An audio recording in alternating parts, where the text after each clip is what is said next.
Gonkumaa si waliin hin ciisu.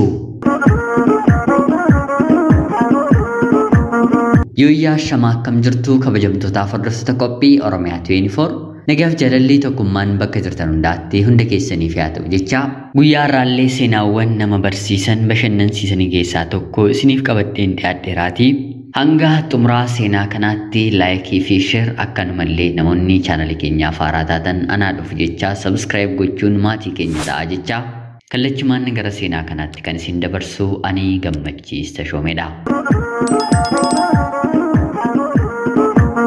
Hawaasa keessatti ilaalcha nuti qaama miidhamtootaaf qabnu baay'ee gadi bu'aa sanummoo bara kana nama barateera jedhamurraa ilaalcha hin eegamnedha. Namoonni qaroo dhaban gurri diidee miilli isaanii naafa ta'ee uumamaanis ta'ee akka carraa ta'ii jireenya isaanii keessatti uumameen nu waliin jiraatan rakkoo gurguddaa hedduutu isaanirra dhaqqaba. Isaan nama akka ta'an akka namaatti akka yaadan fedhiin dhala namaaf barbaachisu hundi isaaniif akka barbaachisu al takka ni daganna.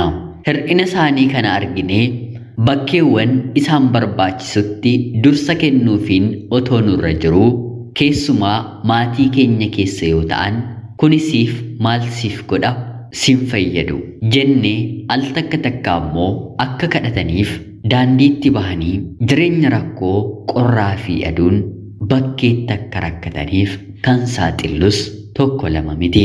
Dubartii ijoollummaatii kaastee qaama miidhamtuu taate wiilchariidhaan malee deemuu hin dandeenye tokkotu ture. Dubartiin kun uumamaan qaama miidhamtuu waan taateef maatiin ishee guddifachaaf bakka daa'imni qaama miidhaman itti guddatanitti waan galchaniif carraa barnoota barachuu argatteetti. Barattees xumurtees eebbifamteetti. Biyyoota hedduu keessatti barnoonni qaama miidhamtootaaf kennamu yoo guddate hanga kutaa 8tti. Kutaa 8 booddee waan hin jirreef namoota qaama guutuu ta'anii waliin yoo fedhan dirqama seenanii baratu. Maarree dubartiin kunillee kutaa 8 erga geessee booda haga 12tti xumurtee yuunivarsiitii seentee eebbifamtee hojii onlaayinii irraa manuma ishee teessee hojjettus yeroo gabaabaa keessatti argattee milkooftee ganamaan abbaa qabeenyaa taateetti. Maarree dubartiin kun sadarkaa kanarra geessullee qaama miidhamtuu waan taateef jaalalaafis ta'e kaadhimummaaf dhiirri ishee barbaadu gonkumaa hin jiru. Akka tasaa dhiironni jireenya ishee keessatti dhufanii dhimmoota garaagaraaf ishee waliin daqiiqaa tokkoofis sa'a tokkoofis haasa'aniif dhala godhachuun barbaada. Qarshii kenneefiin daqiiqaa muraasa qofa na waliin ciisee dhiira dhala naaf kennu nan barbaadaa jettee kadhatti.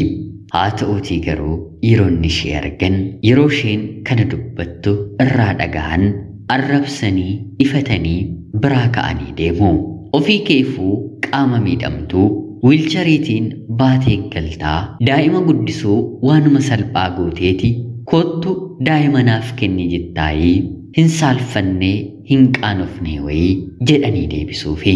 Haa ta'uutii garuu isheen qaama ishee qofatu waan miidhameef miila ishee qofatu hin socho'u malee qaamni ishee inni kaan fayyaadha, nama guutuudha. Kana garuu kan hubatuuni argachuun hin dandeenye.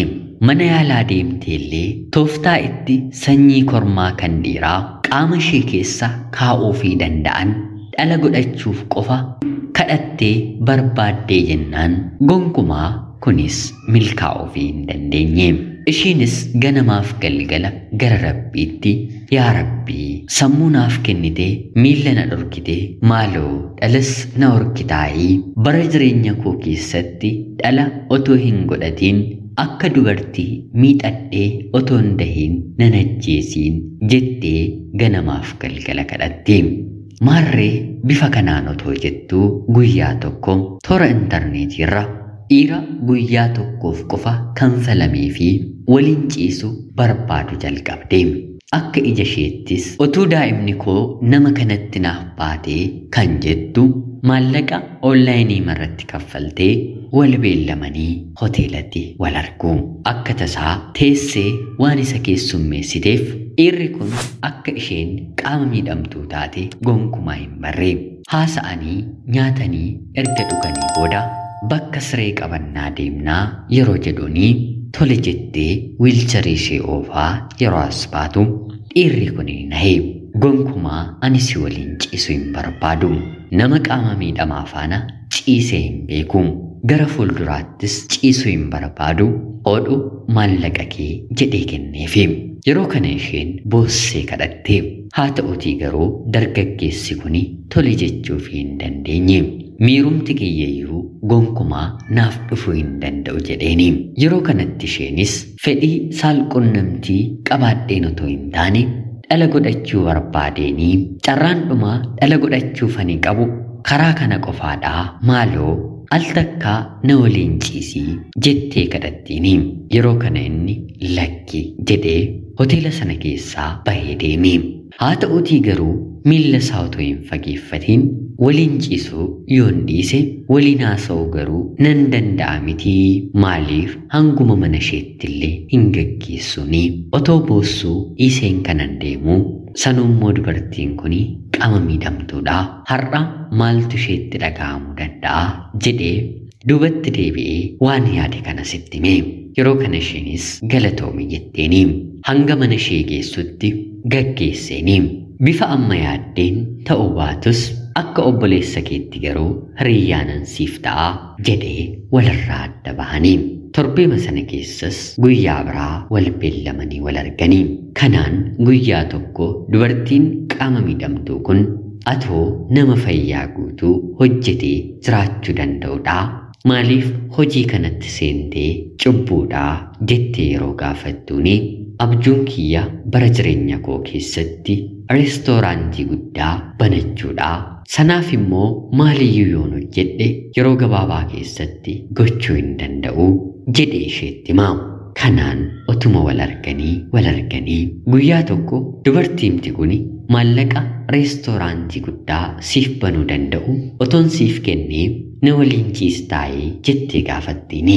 Yeroo kanannis eeyyeen abjuu kiyya milkeessuuf waan kamiyyuu nan dalagaa jedhee deebiseefi. Kanaan isheenis maallaqa kana walitti qabdee kenniteefi halkan tokko waliin ciisanii.